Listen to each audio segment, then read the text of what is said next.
ब्रह्मांड नायकाची महाउपासना व अखंड नाम जपोत्सव सोहळा। हजारो भाविकांनी श्री स्वामी समर्थांच्या दर्शनासाठी लावल्या रांगा।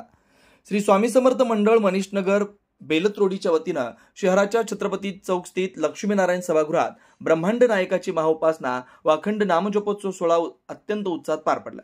यावेळी हजारोंच्या संख्येने श्री स्वामी समर्थ यांच्या दर्शनासाठी भक्तांनाही रांगा लावल्या।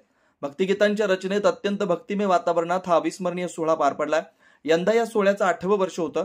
दरम्यान 10वी आणि 12वीच्या विद्यार्थ्यांचं त्यांनी परीक्षेत मिळवलेल्या यशाबद्दल कौतुक देखील करण्यात आलं।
कॅमेरामॅन सचिन सह सनी भोंगाडे, शंखनाद न्यूज, नागपूर।